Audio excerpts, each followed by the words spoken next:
Del 60% que ya hemos encontrado, le puedo asegurar que no hay uno solo de ellos que suponga un peligro. Del 40% restante que no hemos descubierto, no puedo decirle nada. La mayoría de la gente tiende a pensar que, bueno, por ahora no nos ha golpeado ningún asteroide. Se estrellará contra el océano, provocando un hueco de 19 kilómetros de diámetro hasta el fondo. La Casa Blanca no se había ocupado de los asteroides. Dentro de cientos de años, esta será una época que la gente recordará como la primera vez que se llegaron a ver estos asteroides cercanos a la Tierra, y para entonces serán una parte muy importante de nuestra vida cotidiana. Asteroides, la Tierra en peligro. Episodio 2.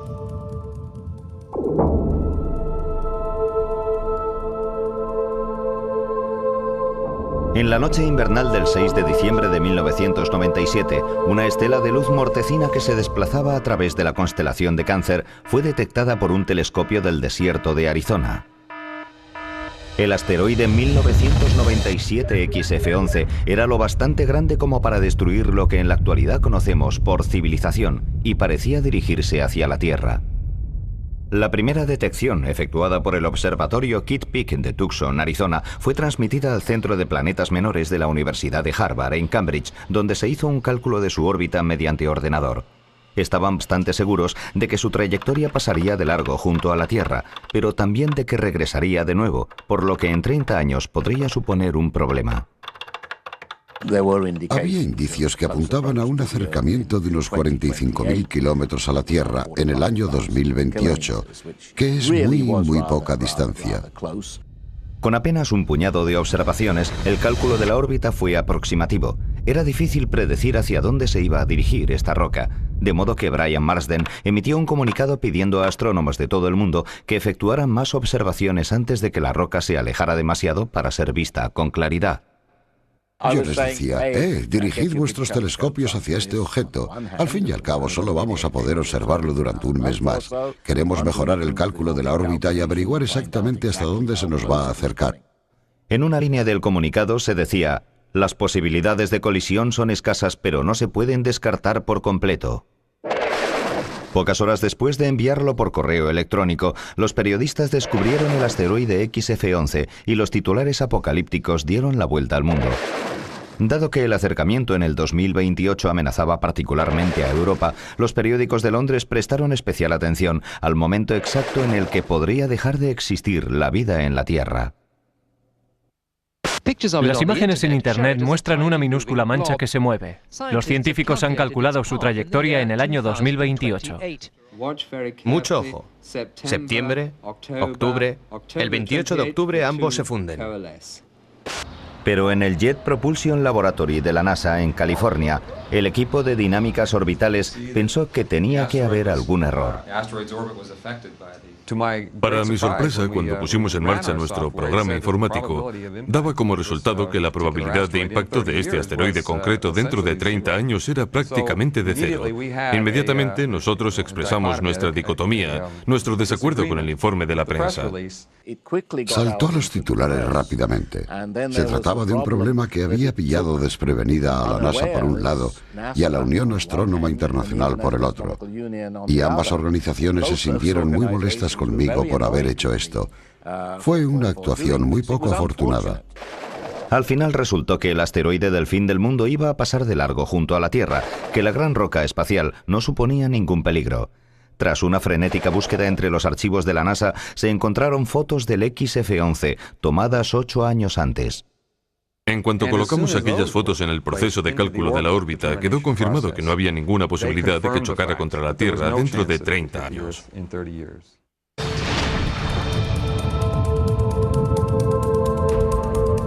Esta es una imagen de la nube, la elipse incierta. Pero la historia en torno al XF11 no había quedado superada. La falsa alarma demostró que muy poca gente conoce el nivel de riesgo y que para los científicos es muy difícil explicar lo que realmente está sucediendo. Si nos acercamos al asteroide propiamente dicho, se aprecia que en realidad tenemos un cúmulo de posibilidades. Todas estas motas podrían indicar las diferentes ubicaciones del asteroide. El problema es que no saben cuál es el punto correcto. ¿Cuál es el cálculo que muestra dónde se encuentra realmente el asteroide? Nunca llegamos a conocer la órbita con exactitud. El único modo de averiguarlo es sumando nuevas observaciones del asteroide cada cierto tiempo, y a medida que lo vayamos observando y tomando posiciones fijas de él a lo largo de semanas, meses y años, esta incertidumbre se irá reduciendo hasta que sea mínima. Por lo general, el público no entiende el concepto de incertidumbre en todo esto. Lo que quieren es tener una respuesta inmediata. ¿Va a golpearnos o no? Sin embargo, la gente empezaba a prestar atención. Un efecto secundario de la falsa alarma fue que el público y los políticos empezaron a ser conscientes de la amenaza. 2 meses después del XF-11 hubo nuevas conferencias en Washington y la NASA recibió instrucciones para la ciencia de la detección de asteroides. Por fin parecía haber una voluntad política de hacer algo al respecto. El Congreso concedió a la NASA un plazo de 10 años para escrutar los cielos y examinar detenidamente la mayor de las rocas del destino. Lo llamaron Space Guard Survey, Inspección de los Guardianes del Espacio. El Space Guard Survey confía en descubrir el 90% de los objetos cercanos a la Tierra grandes en el margen de 10 años. Por grandes se entiende más de 1 kilómetro de diámetro. Si un objeto tan grande llega a impactar, ya sea en nuestro país o al otro lado del globo, todos los habitantes del planeta estarán en peligro.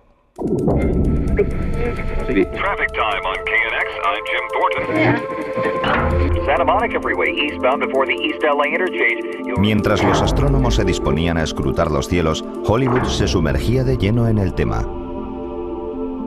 En todas las fiestas nocturnas a las que acudía preguntaba, ¿es usted consciente de lo que sucedería si hubiera un cometa a punto de precipitarse sobre la Tierra? El guionista Bruce Joel Rubin trabajaba febrilmente en el remake de un clásico de ciencia ficción. La nueva película, titulada Deep Impact, fue producida por Steven Spielberg.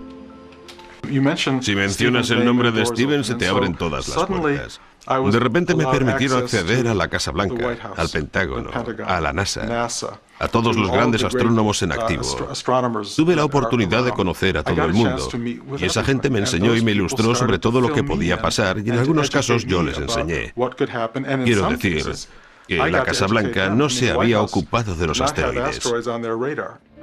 High on a mountaintop, an army of scientists worked desperately to build this giant rocket, this modern Noah's Ark to carry a few picked survivors of our doomed civilization. Creo que lo más difícil para mí fue comprender que habría que elegir gente para sobrevivir. Let's take the ship away from them! Come on!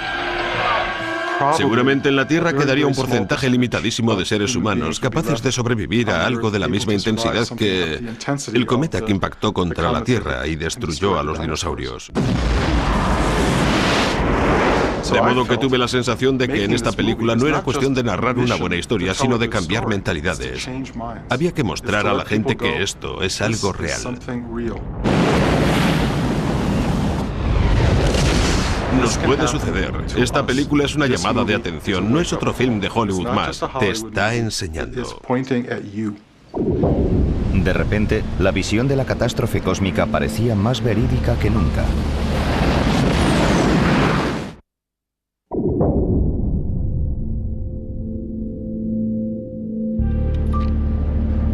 Mientras Hollywood estrenaba Deep Impact, anunciando al mundo sin tapujos que las colisiones cósmicas no eran ninguna broma, los verdaderos cazadores profesionales de asteroides hacían sus propias películas. Pero en lugar de cámaras de cine, empleaban el radar Delay Doppler. Si tomamos la misma tecnología que hay tras un sistema de radar policial, le incrementamos la potencia hasta alcanzar los 400.000 vatios, ya tenemos la red del espacio exterior de la NASA, con inmensos sistemas de radares múltiples, como el de Goldstone Tracking Station del desierto californiano de Mojave. Esta es la sala principal del pedestal del DSS-14. La primera vez que el radioastrónomo Steve Ostrow lanzó una señal contra una roca en el espacio, recibió como respuesta una confusa maraña de datos pixelizados. Lo que parecía un galimatías digital, a Steve Ostrow le decía muchas cosas. En realidad, el radar hace tres cosas a la vez. En primer lugar, trabaja con longitudes de onda larga, de modo que percibes estructuras a gran escala y concentración de metales. Luego también puedes hacer fotos, cosa que desde el suelo es imposible. Se pueden obtener imágenes de objetos y tomar una secuencia de fotografías que se someten a un proceso informático para producir un modelo en 3D. Eso en segundo lugar. Y en tercer lugar, con el radar se logran medidas muy precisas de distancia y velocidad. El radar de Arecibo, en Puerto Rico, que mide más de 300 metros de diámetro, consiguió hacer rebotar sus ondas sobre un asteroide llamado Castalia. Con los datos obtenidos, el ordenador elaboró un modelo en 3 dimensiones. Esta primera película obtenida por radar reveló que Castalia giraba sobre sí misma y se componía de 2 enormes fragmentos de roca unidos por una débil gravedad. Dentro de cientos de años la gente recordará esta época, porque por primera vez se ha podido contemplar uno de estos asteroides cercanos a la Tierra y en el futuro van a desempeñar un papel importante en nuestras vidas. Cada vez que viajan a Goldstone para obtener un nuevo objetivo de radar, Ostrow y su equipo se sienten como un grupo de niños que meten la mano en una caja de bombones. Nunca saben realmente lo que van a encontrar. El asteroide Cleopatra, que tiene la forma de un hueso, es aproximadamente del mismo tamaño que el estado de Nueva Jersey y se compone casi completamente de metal. Los ecos del asteroide Tutatis produjeron imágenes de una superficie rocosa y con cráteres, con un movimiento giratorio vacilante que parecía el de un lanzamiento de balón mal efectuado. Cada uno de los modelos que hemos realizado de estos objetos es completamente diferente. Este es Tutatis. De un borrón de luz obtenido por el telescopio a un modelo en 3 dimensiones, el radar ofrece detalles físicos y una primera idea clara de cómo son los asteroides en realidad. El asteroide es 1998 Ki-26, tiene el tamaño de un campo de béisbol, apenas tiene 30 metros de longitud, gira a una gran velocidad y se compone de material carbonoso. Y este es Golebka. Claramente es un resto de una colisión. Y casualmente tengo uno recién salido de la prensa que todavía no han visto. Sí. 1998 F-36. Este es el inicio de la elaboración de un catálogo con objetos de diferentes tamaños. Es una experiencia nueva para la conciencia humana, es una experiencia cósmica.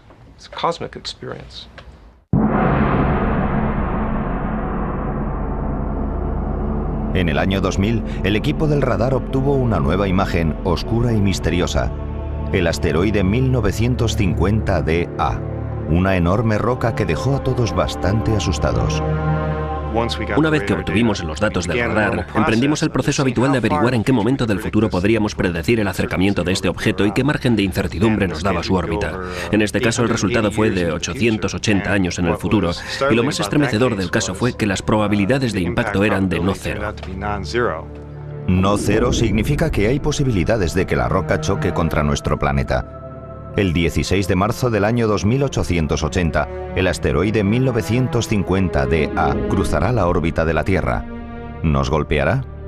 Las probabilidades son de 1 entre 300. De todos los asteroides descubiertos hasta la fecha, este es el más peligroso que conocemos. ¿Qué es lo que hace falta para predecir con tanta antelación? Habitualmente no solemos tener en cuenta detalles como la presión de la radiación solar o el calor que emite el asteroide. Sus efectos son tan reducidos que normalmente no merecen la pena ser tenidos en cuenta. Pero si la predicción es con 880 años de antelación, entonces sí hay que tener presente estos datos. Entonces había que plantearse otra pregunta. De los datos que normalmente no tenemos en cuenta, ¿cuáles hay que incluir ahora en la elaboración del modelo? Fijar la posición del asteroide dentro de 880 años se asemeja a calcular los ángulos en una mesa de billar. ¿Pasará este asteroide de largo junto a todos los planetas? ¿Acabará impactando contra la Tierra? ¡Oh, qué cerca! Pasará 15 veces cerca de la Tierra o Marte. La gravedad alterará 15 veces su trayectoria. Si establecemos analogías con la mesa de billar, los pequeños saltos irregulares en la superficie serán como los efectos gravitatorios de los asteroides. Hay una probabilidad entre 300 de que se produzca un impacto. Casi, casi, casi. Buen golpe. La buena noticia es que en 880 años habrá tiempo de sobra para pensar un modo de desviar el choque del 1950DA. Bien.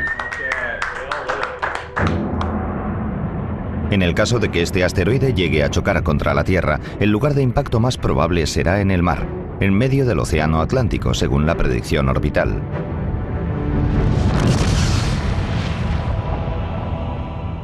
Un efecto muy importante, incluso en el Golfo de México. Los investigadores de la Universidad de California, en Santa Cruz, ya han empezado a conjeturar sobre lo que sucederá a continuación. Somos los únicos mamíferos grandes que vivimos justo al lado del océano, ¿no? Puede que sea una mala idea. ¿Es verdad? Eric Asfo y Steven Ward han recreado el impacto por ordenador. Es muy curioso, pero en realidad todo esto comenzó a raíz de la película Deep Impact. Empecé a recibir llamadas telefónicas. Mucha gente llamaba para saber más detalles de la película, si era fiable, si era cierto que se podía formar un tsunami que surcara los mares. La cuestión principal es que hay un asteroide de 1 kilómetro de diámetro que se estrella contra el océano a más de 26.000 kilómetros por hora, provocando un hueco de 19 kilómetros de ancho hasta el fondo. Inmediatamente después, las aguas volverán a ocupar el hueco, chocarán entre sí, se formarán unas olas gigantescas que chocarán entre sí una y otra vez, y con cada onda se generará un tsunami devastador. Empezará con una altura de cientos de metros, llegará a las costas de Norteamérica con 50 o 60 metros, seguirá subiendo hasta Canadá en Grand Banks, donde tendrá unos 40 metros. Aquí en el litoral de Sudamérica llegará con una cresta de 20 metros y por el otro lado alcanzará a Europa con una altura de entre 15 y 20 metros. Estas olas pueden introducirse unos 4 kilómetros hacia el interior, de modo que prácticamente las aguas cubrirán una franja de tierra de 4 kilómetros a partir de la costa. Es decir, que las aguas nos arrastrarían a todos como cuando se pasa la fregona por el suelo. Y hay mucha gente que vive en un margen de 4 kilómetros de la costa. Unos 50 millones de personas.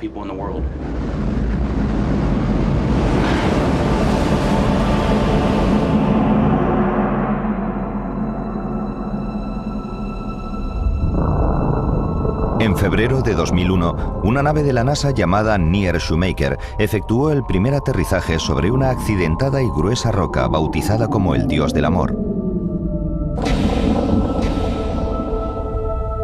El asteroide 433 Eros tiene 34 kilómetros de longitud y 13 de anchura. Es uno de los asteroides cercanos a la Tierra de mayor tamaño. Las imágenes son espectaculares. Los datos tardarán años en ser procesados. El hecho de aterrizar sobre un asteroide ha sido ya de por sí una gran hazaña. Pero al fin y al cabo no se sabe lo que hay en su interior. ¿Cómo es su densidad y su dureza? ¿Podría desmoronarse o desintegrarse? ¿Qué pasaría si le dieran un empujón? La apariencia superficial de un objeto oscuro y misterioso puede ser engañosa. Estas dos esferas, que yo sepa, tienen exactamente la misma masa, la misma compresibilidad, el mismo color. Si yo fuera una nave espacial orbitando alrededor y estos fueran los asteroides, me costaría mucho distinguirlos, pero si los arrojo desde una cierta altura y solo uno de ellos rebota, esto demuestra que uno de ellos tiene una respuesta elástica y el otro se comporta como una bola de barro. Es importantísimo averiguar de qué se compone su masa antes de plantearnos siquiera cómo desplazar estos objetos.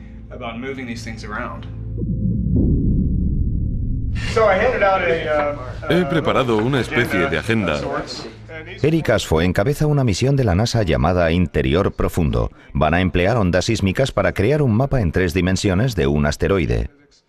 Se obtienen respuestas que van desde cráteres de entre 3 y 300 metros por cada una de estas explosiones de 1 kilo que queremos generar sobre la superficie del asteroide. Tan solo esa incertidumbre creo que justifica este proceso. Esta misión de la NASA va a enviar 2 naves espaciales a un cometa. Una se estrellará contra el núcleo, mientras la otra mide los efectos.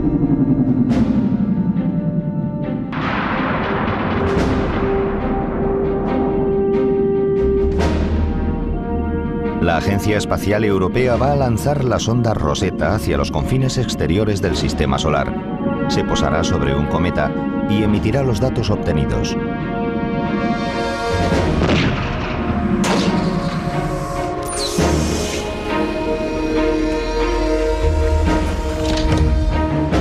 La Agencia Espacial Europea está preparando otra misión denominada Simone, una flota de pequeñas naves robóticas transportadas por un solo cohete. Un par de pantallas solares generarán la electricidad necesaria para hacer funcionar un motor de iones. El generador eléctrico, de diseño británico, es muy pequeño pero eficaz y puede generar impulso suficiente para alcanzar velocidades de 10 kilómetros por segundo.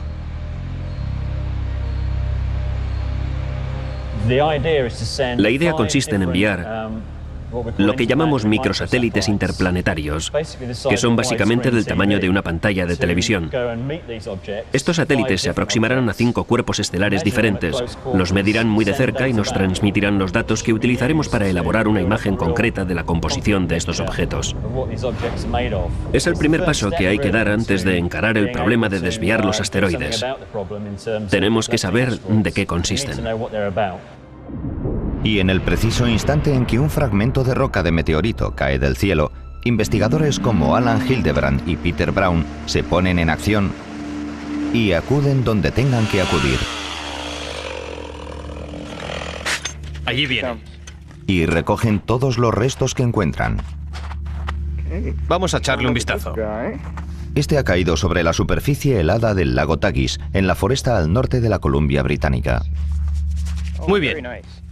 Antes de que seamos capaces de traer fragmentos de un asteroide para analizarlos bajo el microscopio, se puede aprender mucho recogiendo muestras en la Tierra.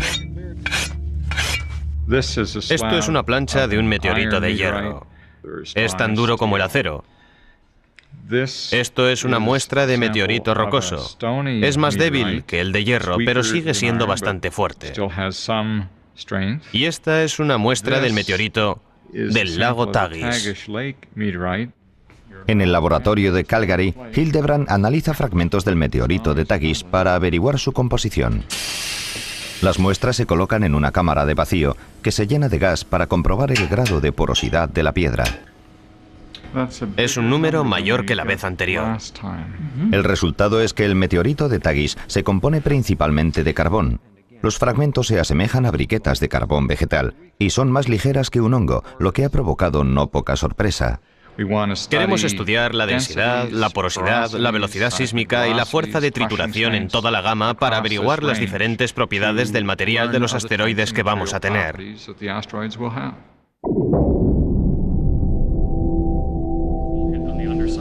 Así que si estás de acuerdo, vamos a colocarlo ahí mismo.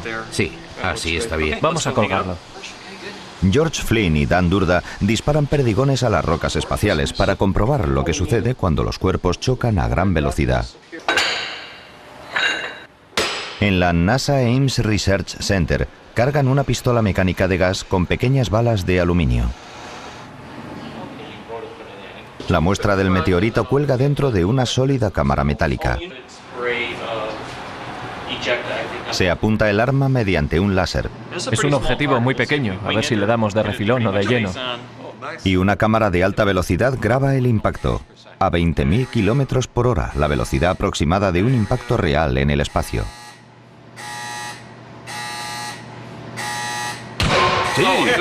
Sí. Buen tiro. Ahí ha caído una muesca. Perfecto. Un resultado estupendo. Una partícula grande en detector 1.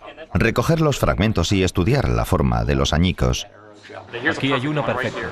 Da ciertas pistas sobre lo que podría suceder si se aplica una fuerza para desplazar una roca en el espacio.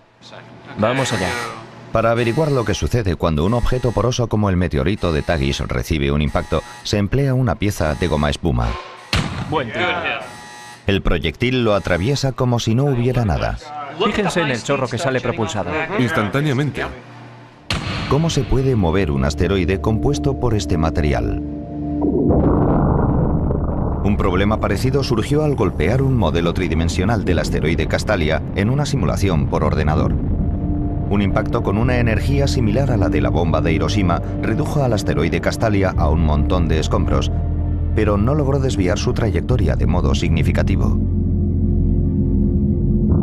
Esto es tan solo una simulación por ordenador. No conoceremos el proceso completo hasta que aterricemos sobre el verdadero asteroide. Cada vez hay más preocupación por el hecho de que muchos asteroides sean tan solo un montón de cascotes, difíciles de desviar. La piedra porosa está diseñada para disipar ese tipo de energía. De hecho, esta escollera que está detrás de mí ha sido colocada por ingenieros marítimos para reforzar la costa frente a la energía de las mareas. Y si los asteroides se componen de ese mismo tipo de material, entonces están muy bien pensados para sobrevivir a la clase de batallas que les tiene reservada la naturaleza, como el choque con otros asteroides. Llevan miles de millones de años sobreviviendo a las colisiones, tal vez precisamente por ser tan porosos. Son muy eficaces dispersando la energía de los impactos, de modo que si intentamos empujarlos o hacerlos explotar, puede que no respondan de la forma que esperamos. Pero hay otros métodos de aplicar una fuerza sobre un asteroide que se aproxima.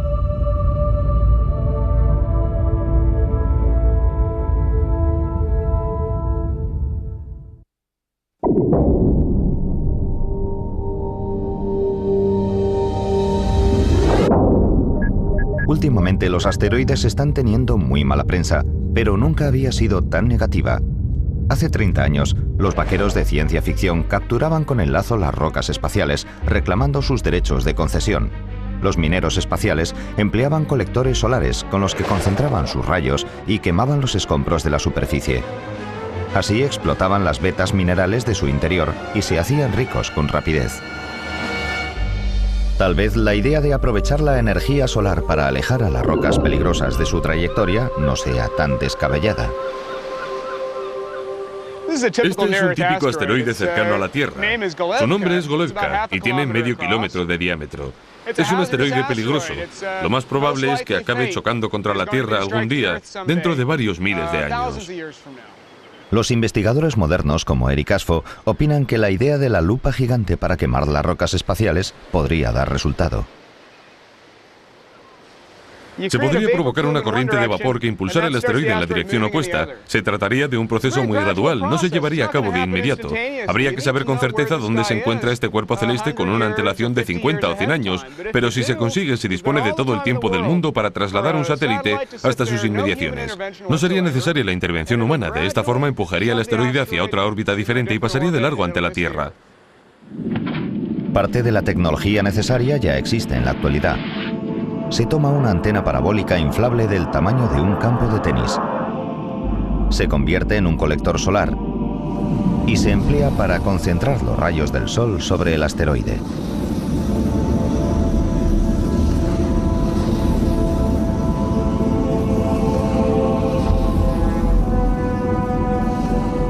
Los rusos ya han construido y ensayado una gigantesca vela que captura hasta la más mínima presión de la luz solar.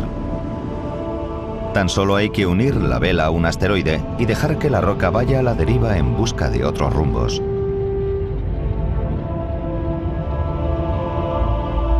Pero aprovechar el Sol para salvar la Tierra significa que hay que esperar a que la naturaleza haga toda su labor. Y si no somos conscientes de la presencia de un asteroide hasta el último minuto, la energía solar llegaría demasiado tarde.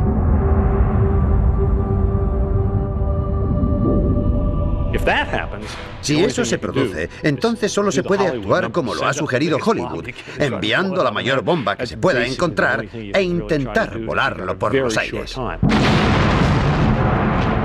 Pero es poco seguro que esto suceda. La situación más probable es que sepamos con varias décadas de antelación que uno de estos objetos se nos está aproximando.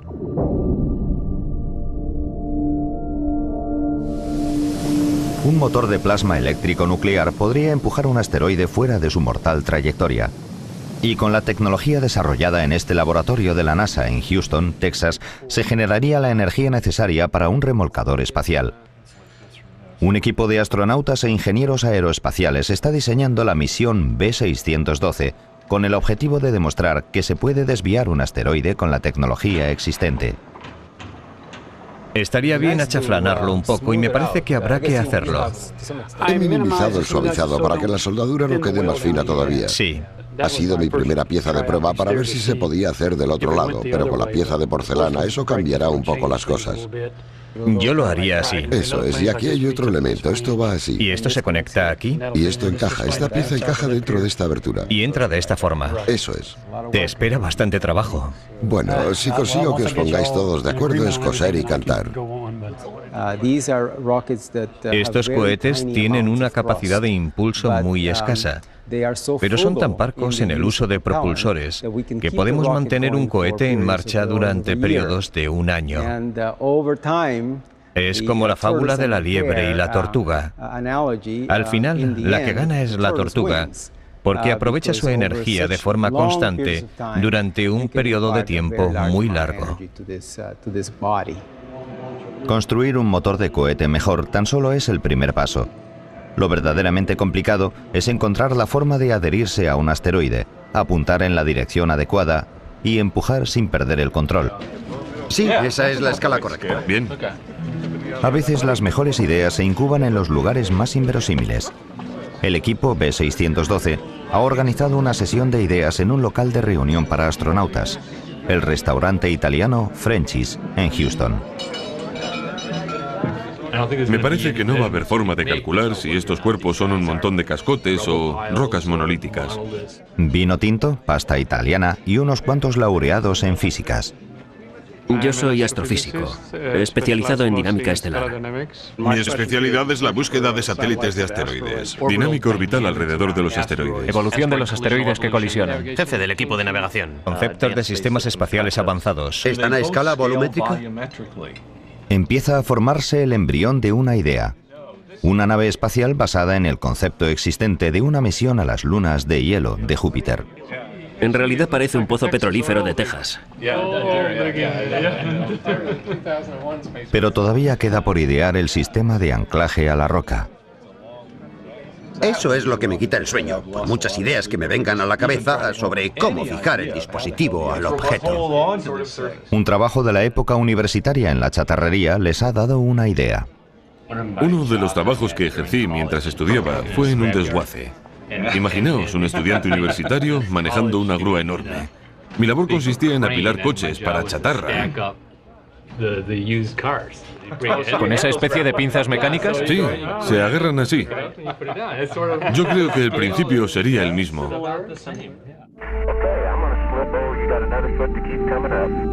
Ed Lu, astronauta de la Estación Espacial Internacional, es miembro del equipo B612 y no ha podido acudir a la reunión de Houston.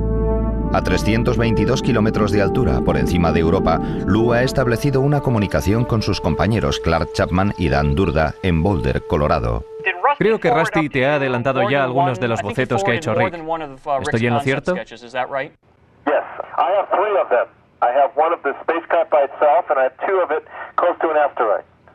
En nuestra reunión de Houston hemos hecho un esquema de unos brazos articulados con una especie de acolchado pensados para distribuir la fuerza por todo el asteroide. Es como si agarraras una pelota de tenis con los dedos, pero desde el punto de vista técnico es interesante.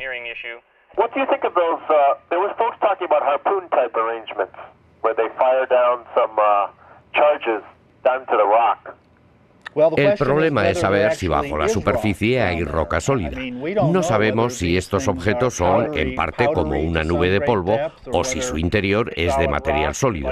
Queremos estar seguros de que cuando agarremos un objeto sepamos con certeza de qué está hecho.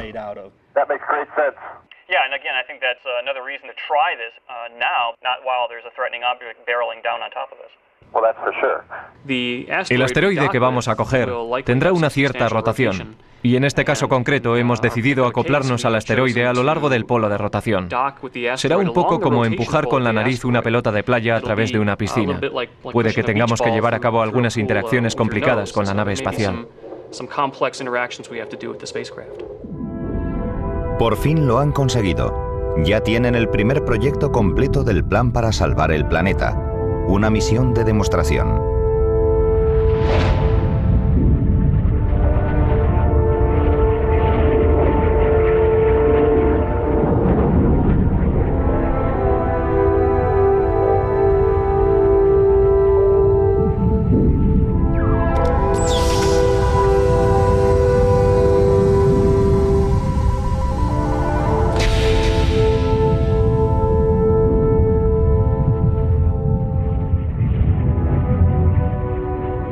Podemos desviar la trayectoria del asteroide. De este modo, en el margen de 10 años, pasará de largo. Y no de forma aleatoria, sino definitivamente, para que no nos limitemos a dejar el problema en manos de nuestros nietos. Todo este proceso implicará una intensa cooperación internacional legal. Hay que entenderse y ponerse de acuerdo. Para Rusty Schweickart, la labor de salvar a sus propios nietos de la roca del destino es demasiado difícil para que la lleve a cabo un país en solitario. De modo que ha hecho un viaje al centro de investigación más grande de la Agencia Espacial Europea, llamado ESTEC, al sur de Ámsterdam. Schweickart ya ha hecho gestiones en la NASA. Ahora es el momento de intentar vender la idea en Europa. Marcelo Corradini, coordinador de las misiones del Sistema Solar Europeas, ha venido desde París para escuchar los detalles.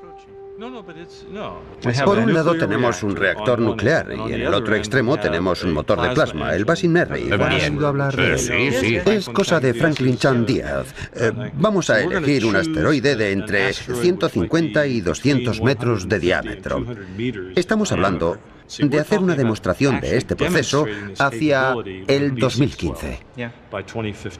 Para Corradini, este plazo es demasiado optimista. No soy escéptico respecto a esta idea. No dudo que un día llegaremos a tener un generador de energía de estas características en el espacio. Lo que pongo en duda es el plazo. Será mejor considerar el 2015 como una fecha aproximativa. Pero en lo relativo a la política de defensa planetaria, Corradini y Schweickart todavía deben ponerse de acuerdo. No creo que ningún sistema político responsable se quede de brazos cruzados ante la posibilidad de una explosión de 600 u 800 megatones en la Tierra, sobre todo teniendo la capacidad de hacer algo para evitarlo.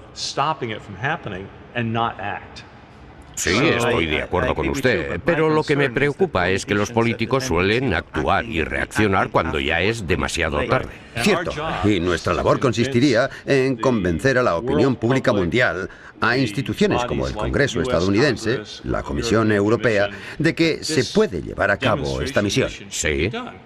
Porque si el público se entera de que tenemos una cita inminente con un asteroide que va a pasar por encima de nuestras cabezas, ¿sí?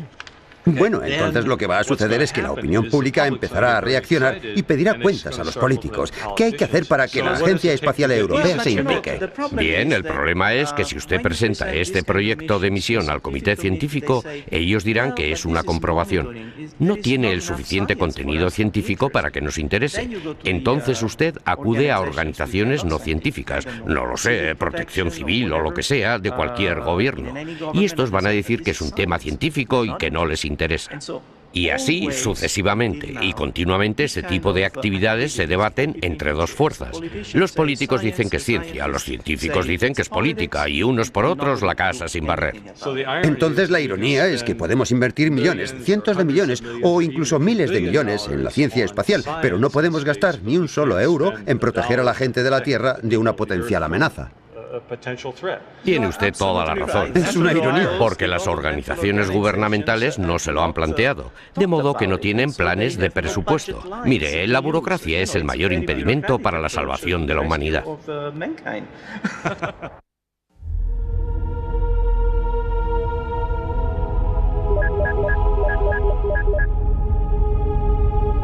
A mediados de 2003, el SpaceGuard Sorby había llegado hasta la mitad.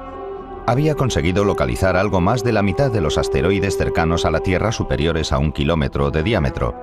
Y las perspectivas eran casi todas buenas. Del 60% que ya hemos encontrado, le puedo asegurar que no hay uno solo de ellos que suponga un peligro. Del 40% restante que no hemos descubierto, no puedo decirle nada. Podría chocar uno mañana mismo. No es muy probable, pero hasta que los hayamos encontrado y catalogado a todos, no lo sabremos.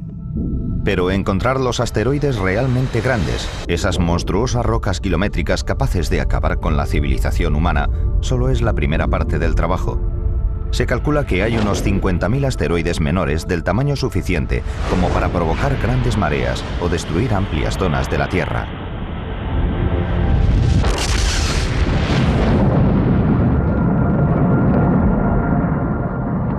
Un asteroide de 200 metros de envergadura puede caer cada 10.000 años. Equivaldría a una explosión de 600 u 800 megatones en un lugar concreto. ¿Recuerdan la pequeña roca de 60 metros que explotó sobre Siberia en 1908? Bien, Pues a pesar de que podría haber destruido una ciudad como Londres o Nueva York, las rocas de este tamaño no están incluidas en la investigación del Space Guard Sorby.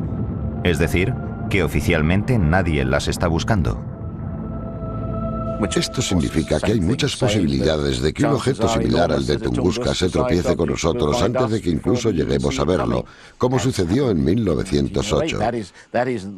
Eso sí es probable que suceda en la actualidad, que no lo veamos venir. Se ha hablado de ampliar la búsqueda a asteroides más pequeños. Serán necesarios más telescopios y, por supuesto, más dinero. Pero hasta que llegue ese momento, no nos haremos idea de dónde se localizan esos destructores urbanos. Imaginemos que en un lugar concreto explota algo 10 veces mayor que la mayor arma nuclear que jamás se haya construido. Sería algo inconmensurable.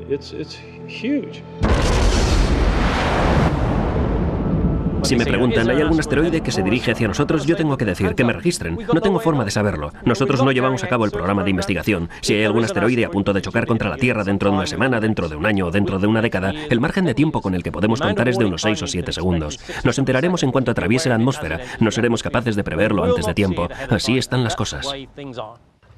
Este tema no me quita el sueño, porque al fin y al cabo, el fin del mundo es algo muy superior a mí. Lo que sí me quita el sueño es el problema de convertirlo en un tema político. Yo solo no puedo desviar un asteroide, pero tal vez colaborando con otra gente puedo contribuir a que las naciones más importantes de este mundo se lo tomen en serio. Y si lo consigo, será un esfuerzo en equipo a nivel mundial de hacer política, de tomar en serio el Armagedón. Y si fracaso, al menos tendré 2 segundos para lamentarlo. Las posibilidades del impacto son extremadamente bajas, pero en caso de producirse, las consecuencias son incalculables. ¿Cómo puede la gente hacer algo al respecto? Un individuo tiene al año una posibilidad entre 1 millón de morir como resultado de la catástrofe global producida por el impacto de un asteroide de gran tamaño. Pero hay que contemplarlo como algo que sucede a largo plazo. La colisión de un asteroide podría matar miles de millones de personas, no solo un puñado. De modo que si hacemos el cálculo medio sobre varios millones de años, entonces la amenaza es comparable a la de los accidentes aéreos anuales. La mayoría de la gente suele pensar, bueno, por ahora no nos ha golpeado ningún asteroide, no hemos visto que nos haya caído ninguno, es decir, en lo que alcanza la memoria viva no ha sucedido, ¿por qué preocuparnos? ¿Y cuál sería la respuesta? Mira lo que les pasó a los dinosaurios, esa sería la respuesta.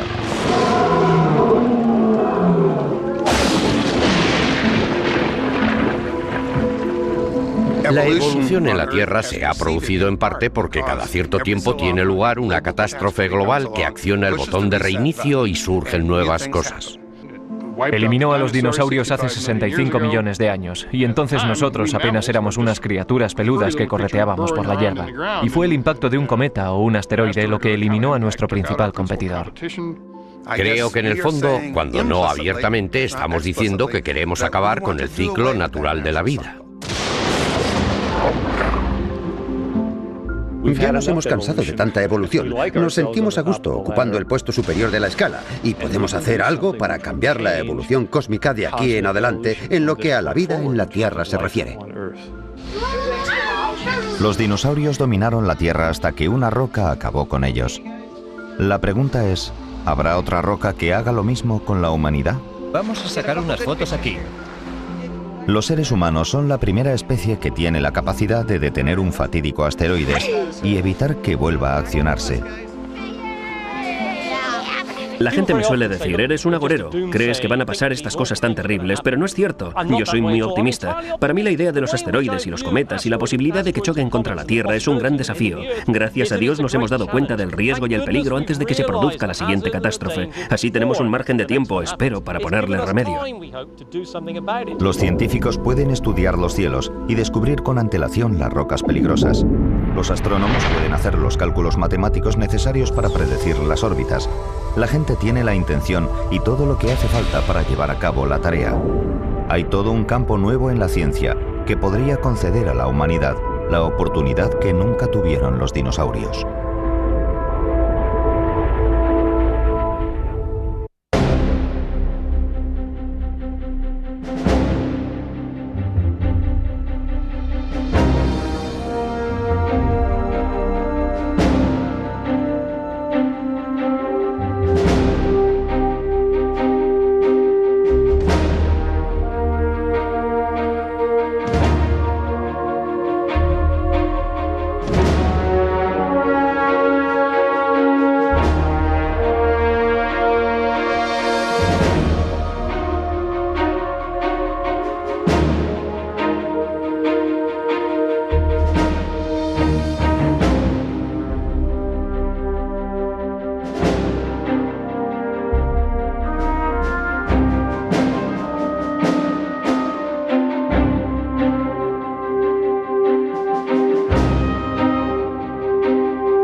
apenas un puñado de observaciones, el cálculo de la órbita fue aproximativo. Era difícil predecir hacia dónde se iba a dirigir esta roca, de modo que Brian Marsden emitió un comunicado pidiendo a astrónomos de todo el mundo que efectuaran más observaciones antes de que la roca se alejara demasiado para ser vista con claridad. Yo les decía, dirigid vuestros telescopios hacia este objeto. Al fin y al cabo, solo vamos a poder observarlo durante un mes más. Queremos mejorar el cálculo de la órbita y averiguar exactamente hasta dónde se nos va a acercar. En una línea del comunicado se decía: las posibilidades de colisión son escasas, pero no se pueden descartar por completo. Pocas horas después de enviarlo por correo electrónico, los periodistas descubrieron el asteroide XF-11 y los titulares apocalípticos dieron la vuelta al mundo. Dado que el acercamiento en el 2028 amenazaba particularmente a Europa, los periódicos de Londres prestaron especial atención al momento exacto en el que podría dejar de existir la vida en la Tierra. Las imágenes en Internet muestran una minúscula mancha que se mueve. Los científicos han calculado su trayectoria en el año 2028. Mucho ojo. Septiembre, octubre, el 28 de octubre ambos se funden. Pero en el Jet Propulsion Laboratory de la NASA en California, el equipo de dinámicas orbitales pensó que tenía que haber algún error. Para mi sorpresa, cuando pusimos en marcha nuestro programa informático, daba como resultado que la probabilidad de impacto de este asteroide concreto dentro de 30 años era prácticamente de cero. Inmediatamente nosotros expresamos nuestra dicotomía, nuestro desacuerdo con el informe de la prensa. Saltó a los titulares rápidamente. Se trataba de un problema que había pillado desprevenido a todo el mundo. Y esa gente me enseñó y me ilustró sobre todo lo que podía pasar, y en algunos casos yo les enseñé.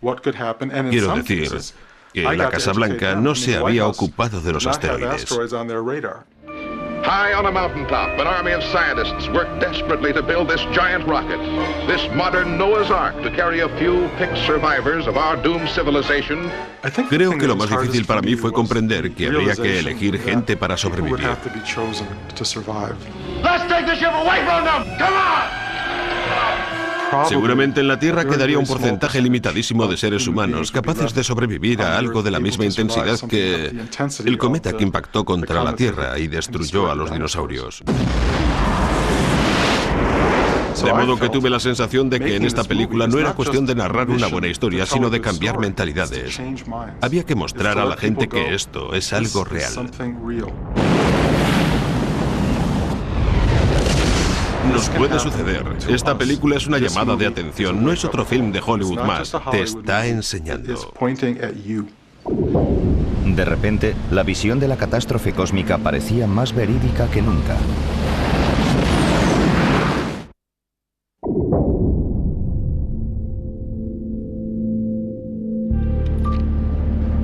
Mientras Hollywood estrenaba Deep Impact, anunciando al mundo sin tapujos que las colisiones cósmicas no eran ninguna broma, los verdaderos cazadores profesionales de asteroides hacían sus propias películas. Pero en lugar de cámaras de cine, empleaban el radar Delay Doppler. Si tomamos la misma tecnología que hay tras un sistema de radar policial, le incrementamos la... Sin embargo, la gente empezaba a prestar atención. Un efecto secundario de la falsa alarma fue que el público y los políticos empezaron a ser conscientes de la amenaza. 2 meses después del XF-11 hubo nuevas conferencias en Washington y la NASA recibió instrucciones para la ciencia de la detección de asteroides. Por fin parecía haber una voluntad política de hacer algo al respecto. El Congreso concedió a la NASA un plazo de 10 años para escrutar los cielos y examinar detenidamente la mayor de las rocas del destino. Lo llamaron Space Guard Survey, Inspección de los Guardianes del Espacio. El Space Guard Survey confía en descubrir el 90% de los objetos cercanos a la Tierra grandes en el margen de 10 años.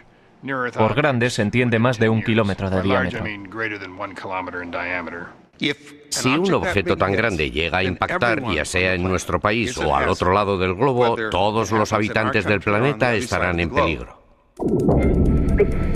Traffic time on KNX, I'm Jim Thornton. Santa Monica Freeway, eastbound before the East LA interchange. Mientras los astrónomos se disponían a escrutar los cielos, Hollywood se sumergía de lleno en el tema. En todas las fiestas nocturnas a las que acudía preguntaba, ¿es usted consciente de lo que sucedería si hubiera un cometa a punto de precipitarse sobre la Tierra? El guionista Bruce Joel Rubin trabajaba febrilmente en el remake de un clásico de ciencia ficción. La nueva película, titulada Deep Impact, fue producida por Steven Spielberg. Si mencionas el nombre de Steven, se te abren todas las puertas. De repente me permitieron acceder a la Casa Blanca, al Pentágono, a la NASA, a todos los grandes astrónomos en activo. Tuve la oportunidad de conocer a la NASA por un lado y a la Unión Astrónoma Internacional por el otro. Y ambas organizaciones se sintieron muy molestas conmigo por haber hecho esto. Fue una actuación muy poco afortunada.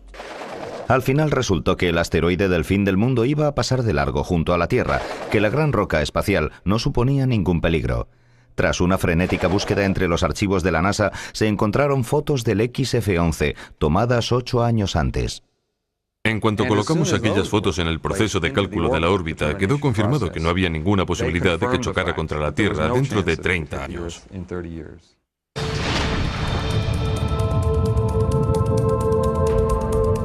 Esta es una imagen de la nube, la elipse incierta.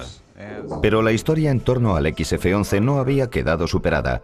La falsa alarma demostró que muy poca gente conoce el nivel de riesgo y que para los científicos es muy difícil explicar lo que realmente está sucediendo. Si nos acercamos al asteroide propiamente dicho, se aprecia que en realidad tenemos un cúmulo de posibilidades. Todas estas motas podrían indicar las diferentes ubicaciones del asteroide. El problema es que no saben cuál es el punto correcto, cuál es el cálculo que muestra dónde se encuentra realmente el asteroide. Nunca llegamos a conocer la órbita con exactitud.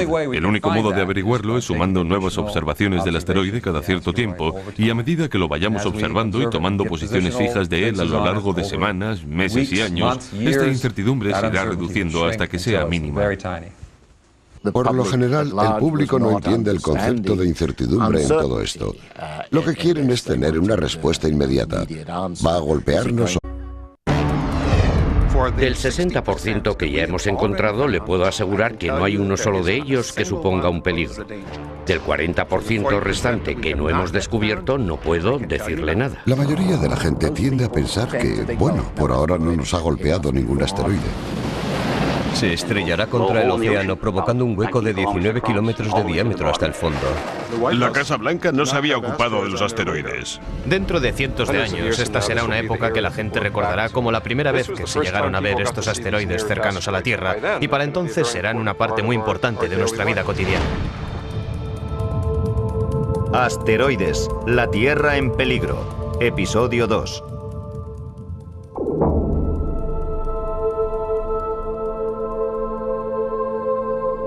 En la noche invernal del 6 de diciembre de 1997, una estela de luz mortecina que se desplazaba a través de la constelación de Cáncer fue detectada por un telescopio del desierto de Arizona. El asteroide 1997 XF-11 era lo bastante grande como para destruir lo que en la actualidad conocemos por civilización y parecía dirigirse hacia la Tierra. La primera detección, efectuada por el observatorio Kitt Peak de Tucson, Arizona, fue transmitida al Centro de Planetas Menores de la Universidad de Harvard, en Cambridge, donde se hizo un cálculo de su órbita mediante ordenador. Estaban bastante seguros de que su trayectoria pasaría de largo junto a la Tierra, pero también de que regresaría de nuevo, por lo que en 30 años podría suponer un problema. Había indicios que apuntaban a un acercamiento de unos 45.000 kilómetros a la Tierra en el año 2028, que es muy poca distancia.